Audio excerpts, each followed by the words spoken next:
एक बहुत ही famous problem discuss करते हैं, वो है हमारे पास यूनिफॉर्म चेन वाली, ठीक है। और ये यूनिफॉर्म चेन एक इंक्लाइंड प्लेन पर रखी हुई है और इस इंक्लाइंड प्लेन की शेप रैंडम है। अच्छा, ये जो स्टैंडर्ड प्रॉब्लम है इसके बहुत सारे अलग अलग टाइप से क्वेश्चन बनते हैं। कई बार ये बोलते हैं कि ये इसको वहीं पे मेंटेन करने के लिए, सपोज ये इंक्लाइंड प्लेन स्मूथ है, कितना फोर्स लगाना चाहिए। कई बार बोलते हैं कि सरफेस सपोज रफ है तो वहाँ पे फ्रिक्शन फोर्स कितना एक्ट करेगा। और कई बार इसको ऊपर की तरफ खींचने में वर्क डन की बात करेंगे। वर्क डन वाला सेगमेंट फ्रिक्शन के बाद में आपके पास वर्क पावर एनर्जी में आएगा, लेकिन बाकी दो पार्ट अपन अभी के लिए डिस्कस कर सकते हैं, ठीक है। तो इसको आराम से देखिएगा, काफ़ी कुछ सीखने को मिलेगा इस लेक्चर के अंदर। सबसे पहले यूनिफॉर्म चेन है, यानी कि इसकी जो लीनियर मास डेंसिटी या फिर बोलिए मास पर यूनिट लेंथ, ये एक जैसा है। ये मैं क्या मान के चल रहा हूँ, यूनिफॉर्म एक जैसा है। और ये जो इंक्लाइंड प्लेन है ये हमारा फिक्स है, इस बात का ध्यान रखिएगा। और इसको यहाँ पे इस तरीके से रखा हुआ है कि जो हॉरिजॉन्टल डिस्टेंस कवर हो रही है वो है एल, और जो वर्टिकल डिस्टेंस कवर हो रही है वो है कैपिटल एच, बराबर है। पहले पार्ट में अपन ये पता करेंगे कि अभी हाल फिलहाल ये जो चेन है इसको सपोज ये स्मूथ सरफेस मान के चल रहा हूँ कि यहाँ पे जो कोएफिशिएंट ऑफ फ्रिक्शन है म्यू को मैं 0 लेके चल रहा हूँ।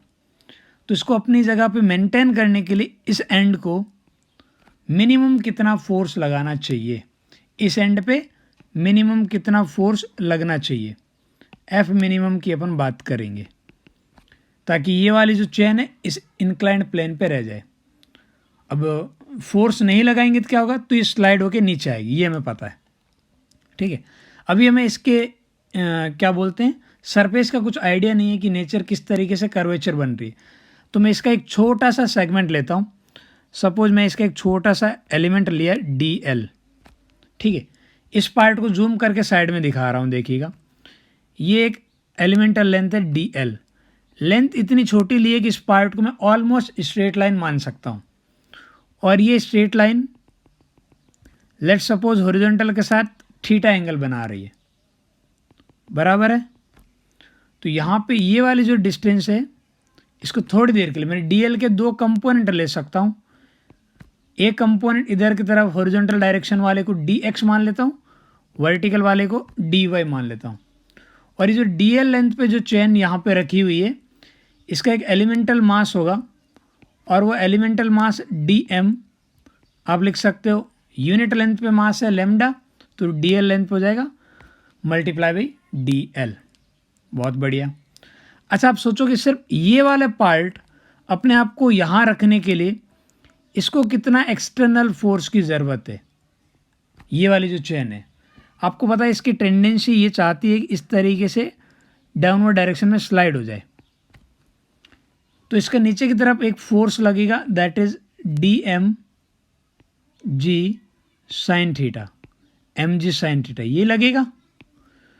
तो इसको इतना फोर्स मिल जाए, चाहे वो इनडायरेक्ट वे में मिले, लेकिन इतना फोर्स मिल जाए तो ये वाला सेगमेंट अपने आप को इक्विलिब्रियम मेंटेन कर सकता है। इस बात से सारे लोग एग्री करेंगे ना। एक काम करता हूँ, मैं डी एम की वैल्यू पुट करता हूँ, तो ये बनेगा lambda multiply by D l, और ये जी एज इट इज़। और इस ट्राइंगल से आप साइन थीटा बोल सकते हो, it is basically d x sine theta हो जाएगा d y, sorry d y upon d l, और d l upon d l कितना हो जाएगा 1।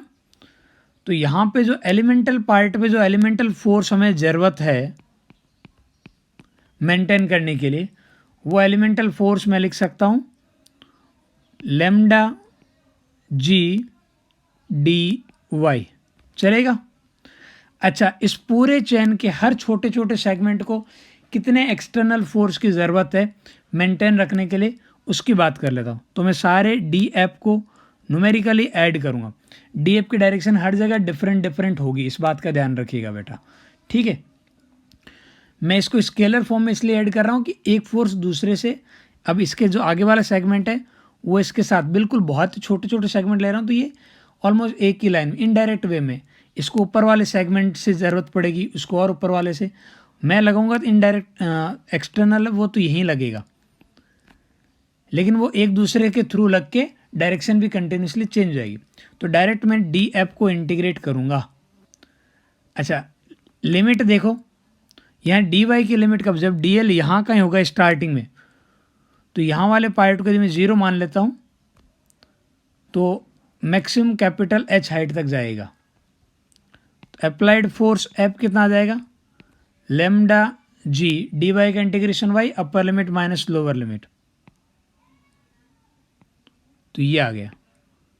तो कहीं ना कहीं हमें इस बात से कोई फ़र्क नहीं पड़ रहा है कि शेप क्या है। इफेक्टिवली जब आप इसे इंक्लाइंड प्लेन पर रख रहे हो तो कितनी हाइट तक ये पहुंच पा रहा है, उसके हिसाब से आप निकाल सकते हो कितने फोर्स की ज़रूरत पड़ेगी। इतना फोर्स यदि आप यहाँ लगाओगे तो ये चेन यहीं पे रह जाएगी, बराबर है। तो ये वो मिनिमम फोर्स होगा जिसको हमें अप्लाई करने की ज़रूरत पड़े। लेमडा को आप ऐसा लिख सकते हो, इस ये वाली जो चेन है इसका total mass divide by total length, तो इस तरीके से भी आंसर आ जाएगा। ठीक है, यहाँ तक वाले पार्ट में कोई दिक्कत नहीं है। नेक्स्ट सेगमेंट में अपन फ्रिक्शन इंट्रोड्यूस करके इसी प्रॉब्लम को दोबारा करेंगे। अब अपन फ्रिक्शन का इफेक्ट देख लेते हैं इसी प्रॉब्लम में। ठीक है, अगेन एक काम करता हूँ, मैं एक छोटा सा पार्ट लेता हूँ फिर से डी एल, और इसे डी एल का अलग से पिक्चर बनाता हूँ। ठीक है, तो ये हमारे पास एलिमेंटल लेंथ है डी एल। ठीक है, और ये मान लेते हैं कि हॉरिजॉन्टल के साथ अगेन एंगल थीटा बना रहा है, तो मैं इस डी एल के दो कंपोनेंट की बात कर सकता हूँ, डी एक्स और डी वाई। ठीक है, अच्छा यहाँ पे जो हमारे पास ये जो चेन रखी हुई है यूनिफॉर्म वाली, उसका जो छोटा सा सेगमेंट जो मैंने डी एल कंसिडर किया है, इस डी एल लेंथ का कुछ मास होगा, उसे अपन लिख सकते हैं elemental mass D M, that is lambda multiply by D L. अच्छा, ये वाला जो सेगमेंट है, इस सेगमेंट पे देखिएगा कि इस सेगमेंट के मैं अलग अलग हिस्से की बात कर सकता हूँ। इसका जो एम जी लगेगा इधर की तरफ डी एम जी, इसका एक कंपोनेंट इधर की तरफ रहेगा सरफेस के परपेंडिकुलर, ये कितना रहेगा, ये रहेगा D M G cos theta, यही रहेगा। और यही यहाँ पे इस चेन पे इतने से छोटे से सेगमेंट पे normal reaction, elemental normal reaction D N provide करेगा, है ना। अच्छा, मैं ये छोटा सा रीज़न बार बार क्यों ले रहा हूँ, क्योंकि मैं जब बहुत छोटे से पार्ट की बात करता हूँ तो एकदम स्ट्रेट लाइन जैसा दिख जाता है, हर जगह एंगल एक जैसा आ जाता है। क्योंकि पूरे चेन को एक साथ कंसिडर करता हूँ तो एंगल वेरिएबल हो जाता है, दिक्कत वो हो जाती थी। ठीक है, तो अब देख लो यहाँ पे इस सेगमेंट पे जो फ्रिक्शन इस पे जो मैक्सिमम लग सकता है, इस पार्ट पे मैक्सिमम फ्रिक्शन की बात करूँ मैं, आपके पास ये जो लिमिटिंग फ्रिक्शन की बात करूँ, एलिमेंटल पार्ट पे एलिमेंटल लिमिटिंग फ्रिक्शन इतने से सेगमेंट का, वो लिख सकता हूँ मैं यहाँ पे coefficient of friction mu multiply by elemental normal reaction that is D N, और डी एन की जगह मैं लिख सकता हूँ D M G cos theta, बराबर है। ये मैं लिमिटिंग वैल्यू निकाल रहा हूँ, इस बात का ध्यान रखिएगा आप। और यहाँ पे देखो डी एम की वैल्यू पुट करो, lambda multiply by D l, और इस ट्राइंगल से कॉस थीटा आप लिख सकते हो D x upon d L.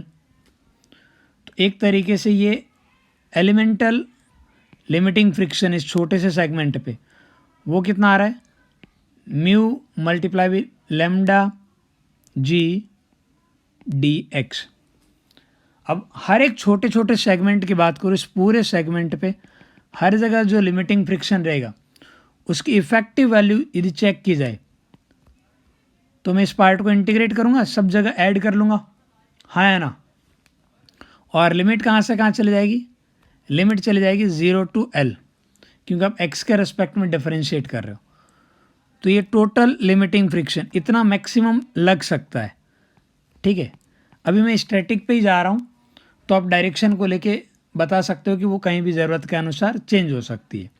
ठीक है, तो ये म्यू लेमडा जी डी एक्स का integration x upper limit minus lower limit, यहाँ पे जो लिमिटिंग फ्रिक्शन लग रहा है वो आपके पास कहीं ना कहीं हॉरिजॉन्टल डिस्टेंस पे डिपेंड कर रहा है, हाँ है ना। देखिएगा, अभी वाले कॉन्सेप्ट से अपन एक प्रॉब्लम डिस्कस करते हैं जहाँ पे ये आपके पास एक फिक्स हेमिस्फीयर है और उसके आधे पोर्शन पे एक यूनिफॉर्म चेन रखी हुई है जिसका मास है स्मॉल m, और दूसरा एंड को मिनिमम कितने फोर्स के साथ पुल किया जाए कि आप इस पार्ट को इधर पुल कर सकते हो या फिर इसको आप इक्विलिब्रियम में मेंटेन कर सकते हो, एक ही बात है। ठीक है, तो आपको पता है कि ये वाली जो चेन है इस पे हर जगह पे अलग अलग फोर्स लग रहा है अलॉन्ग द सरफेस। तो अलॉन्ग द सरफेस जो टोटल फोर्स लग रहा है सबको अपन ऐड करेंगे तो यहाँ पे जाके जो टेंशन डेवलप होगी वो टेंशन हमने अभी डिराइव कर रखी है। उस टेंशन को मैं सीधे लिख सकता हूँ लेमडा मल्टीप्लाई बाई लेमडा जी और ये हाइट, ये वाली हाइट h। इससे आपके पास डायरेक्ट आंसर आ जाएगा। और लेमडा होता है हमारे पास लीनियर मास डेंसिटी, मास पर यूनिट लेंथ। तो टोटल आपके पास यहाँ लेंथ की बात कर सकते हो, टोटल मास है m। लेंथ को मैं लिख सकता हूँ, ये आ जाएगा पाई r डिवाइड बाई 2, यही लेंथ है। अच्छा, g मल्टीप्लाई बाई हाइट कितनी है, हाइट r के इक्वल है तो ये वाला r cancel out, 2mg divide by pi. इतनी आपके पास इस एंड पे जाके टेंशन होगी और इस टेंशन के इक्वल हमें फोर्स लगाने की ज़रूरत है। इस प्रॉब्लम को अपन फ्रिक्शन के साथ भी देखते हैं। आपको पता है बिना फ्रिक्शन के ये जो अप्लाइड फोर्स है इसकी वैल्यू जो मिनिमम फोर्स जो हमें ज़रूरत है वो हमें पता है, it is basically lambda G capital H, यही आया था। अच्छा, ये जो पार्ट है हैंगिंग वाला पार्ट, इसका सरफेस के पैरेलल जो फ्रिक्शन फोर्स की लिमिटिंग वैल्यू है वो आपको पता है कितनी है, that is mu times lambda G L, हाँ है ना। तो यहाँ पे जो पार्ट कॉमन है लेमडा जी, इसे अलग लिख देते हैं, अंदर बचेगा h r का हाइट के इक्वल है म्यू, और ये वाली हॉरिजॉन्टल लेंथ भी r के इक्वल है। ठीक है, और लेमडा को मैं क्या लिख सकता हूँ, मास पर unit length, that is mass upon total length.